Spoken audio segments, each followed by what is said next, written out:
বন্ধুরা দেখুন আমরা সাগরপাড়ে আসছিলাম। এটা হলো হিমছড়ি।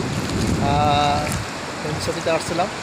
এই যে বিবেকাম রিসোর্টস, এই যে সাগর, বঙ্গোপসাগর বঙ্গোপসাগর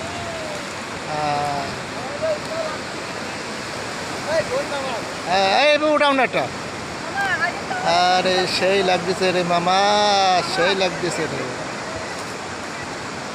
ঠিক আছে, এই এটা ছোটা, এটাতে একটা ছবি উঠাতো এইভাবে ঘুরে যাচ্ছি।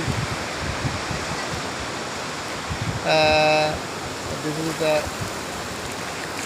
Extraordinary view to Cox's Bazar Himchari.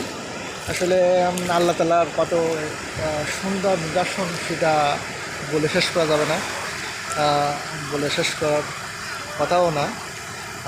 এত সৌন্দর্যতা, এত মুগ্ধ হয়ে যায় বারবার আল্লাহ তাআলাকে। যদি আমরা কীভাবে আসলে প্রশংসা করব, প্রশংসা করাও আসলে আমাদের পক্ষে সম্ভব নয়। আল্লাহ দুনিয়াকে এত সৌন্দর্য, এত মুগ্ধতা আমাদের দিয়েছেন, সেটা আমরা বিধাতা বা আল্লাহদের সরি আল্লাহর ইবাদত করতেই পারি না। এত সুন্দরতা।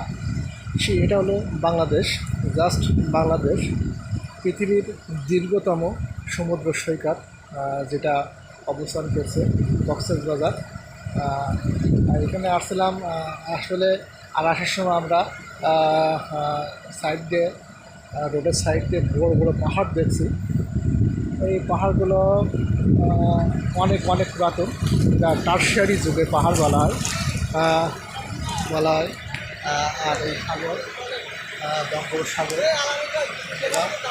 আর আমাদের সময় নাই, আমাদের ডাকতেছে যে নাই চলেন, আমরা চলে যাব কক্সবাজার হিমছড়ি। হিমছড়ি আছে, মানে হিমছড়ি সাইডে জাস্ট লোকেশান। এখানে যে আমরা বড় বড় পাহাড়ে উঠবো আশা আছে, আমরা যদি উঠতে পারি।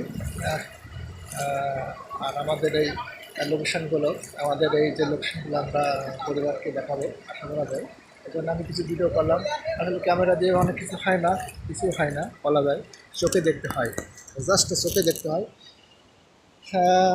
তো আমার দিন শেষে আসলে বলা যায় খুব ভালো একটা দিন কাটলো। ভালো থাকবেন বন্ধুরা, বাই বাই, টাটা।